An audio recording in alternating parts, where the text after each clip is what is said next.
Hay un miedo profundo que afecta a todas las relaciones humanas, el miedo al reemplazo. En el mundo laboral tememos que llegue alguien más joven y más barato y nos quiten el puesto. En el amor tememos que nuestra pareja encuentre a alguien mejor y nos deje. Hemos visto tantas promesas rotas, tantos contratos cancelados y tantas lealtades traicionadas que nos cuesta creer en la palabra irrevocable, y a veces proyectamos ese miedo sobre Dios.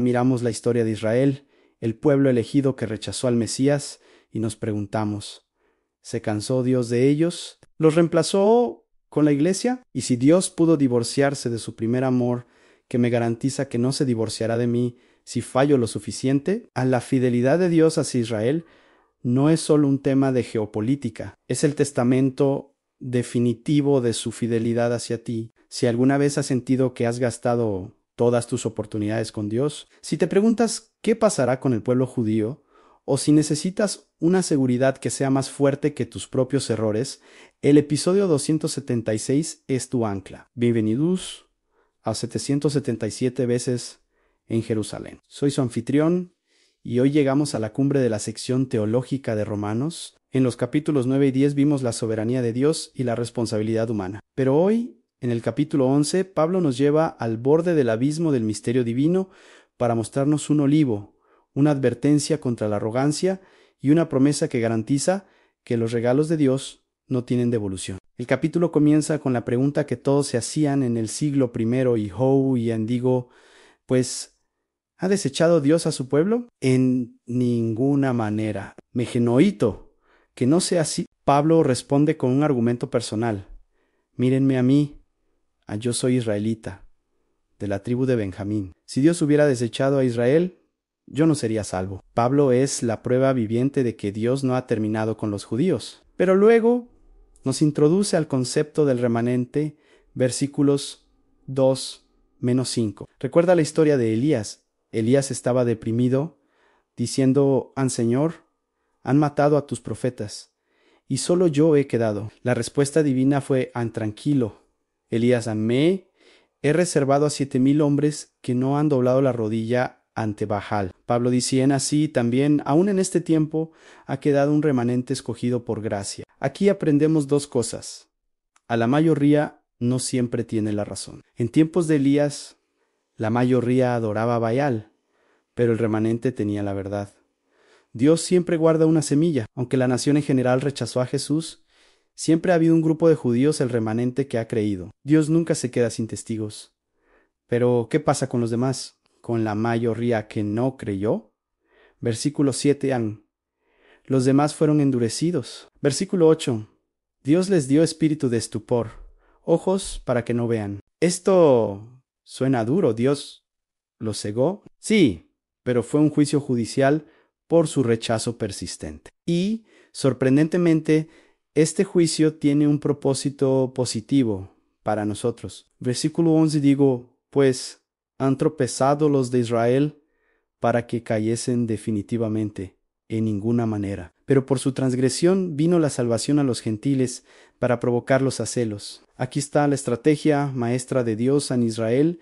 Rechaza al Mesías, el evangelio se va a los gentiles, tú y yo. Los gentiles reciben las bendiciones de Abraham, el espíritu, la paz, la relación con Dios. Israel mira a los gentiles y siente celos santos. Dicen, ellos tienen a nuestro Dios. Ellos están comiendo nuestro pan. Esos celos los hacen volver a casa. Es como el padre del hijo pródigo. Cuando el hermano mayor era Israel se queda fuera enfurruñado, el padre hace una fiesta para el menor, los gentiles, esperando que la música y el olor del becerro gordo atraigan al mayo ere a entrar. Para ilustrar esto, Pablo usa la famosa metáfora del olivo, versículos desde 6-24. Esta es la imagen que define la relación entre la iglesia y Israel. Imagina un olivo antiguo y noble, la raíz en los patriarcas Abraham, Isaac, Jacobé y las promesas. Las ramas naturales en el pueblo de Israel, el olivo silvestre en los gentiles en nosotros. ¿Qué hizo el jardinero? Algunas ramas naturales, los judíos incrédulos, fueron desgajadas. cortadas por su incredulidad, y tú, siendo un olivo silvestre que no da buen fruto, que es salvaje, fuiste injertado entre ellas, ahora te alimentas de la raíz y de la rica savia del olivo. Pero aquí viene la advertencia severa para la iglesia. Versículo 18, no te jactes contra las ramas, no sustentas tú a la raíz, sino la raíz a ti. Hay una arrogancia que ha infectado a la historia de la iglesia, el antisemitismo y la teología del reemplazo. La idea de que la iglesia ha reemplazado a Israel para siempre. Pablo dice, cuidado, no seas arrogante. Tú eres un invitado. Tú no eres el dueño del árbol. Estás bebiendo de una savia que no creaste la herencia Judy. Si Dios no perdonó a las ramas naturales cuando dejaron de creer, tampoco a ti te perdonará si te vuelves orgulloso. Versículo 22. Mira pues, la bondad y la severidad de Dios en Dios es ambas cosas.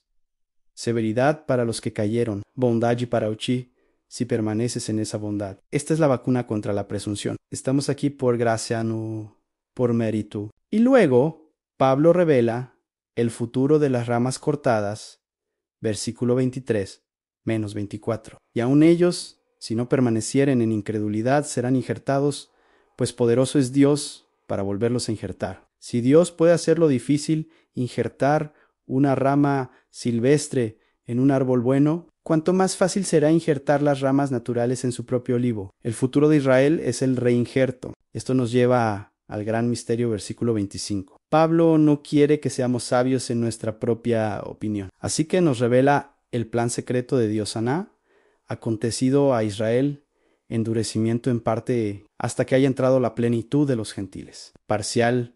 No todos los judíos están endurecidos, Pablo es uno que no lo está temporal. Hay un hasta que el reloj de Israel está en pausa, Seomo vimos en Daniel 9.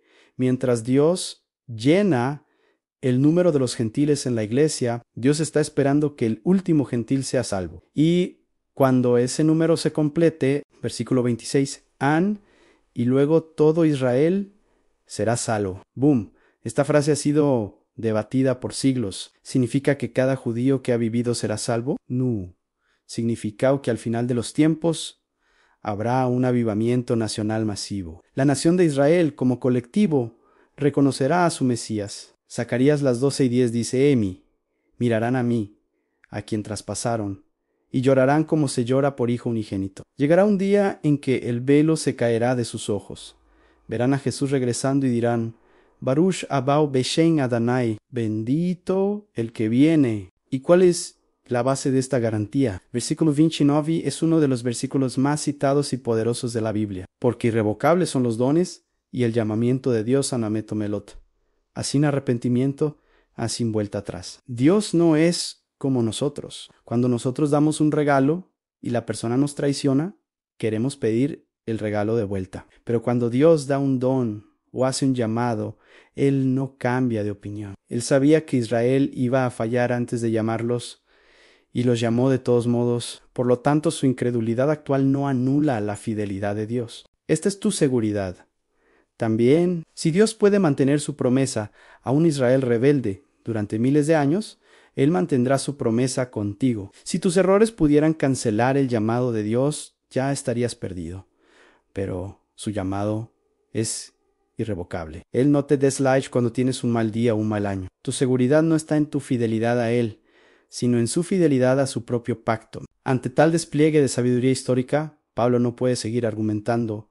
Pusa tiene que adorar. El capítulo termina con la doxología más grande del Nuevo Testamento, versículos 33 menos 36. Pablo se queda sin aliento al ver cómo Dios ha usado la desobediencia de los judíos para salvar a los gentiles. Y ahora usa la misericordia de los gentiles para salvar a los judíos. Dios ha encerrado a todos en desobediencia para tener misericordia de todos. Es un plan maestro tan complejo y hermoso que Pablo explota profundidad de las riquezas, de la sabiduría y de la ciencia de Dios. Cuán insondables son sus juicios e inescrutables sus caminos.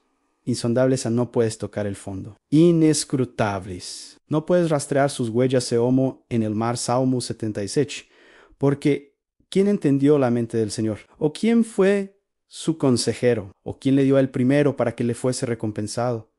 Nadie en Dios no le debe nada a nadie. Todo es graciao, porque de él, y por él, y para él, son todas las cosas. A él sea la gloria por los siglos. Amén. Andel fuente. Él es el origen de tu vida y tu salvación. Por el medio en él es el poder que te sostiene. Para el met an tu vida no es para ti, es para su gloria. Amado oyente, Romanos 11 es el antídoto contra el orgullo y el miedo. Contra el orgullo, recuerda que eres una rama silvestre injertada por pura bondad. No mires a nadie por encima del hombro N, y a los judíos ni a los pecadores. Te sostienes por la raíz, no por tu fuerza. Contra el miedo, recuerda que los dones de Dios son irrevocables. Si Ochilamó no se arrepiente, Dios es un maestro ajedrecista que usa incluso los movimientos erróneos de la humanidad para llegar al jaque mate de la misericordia.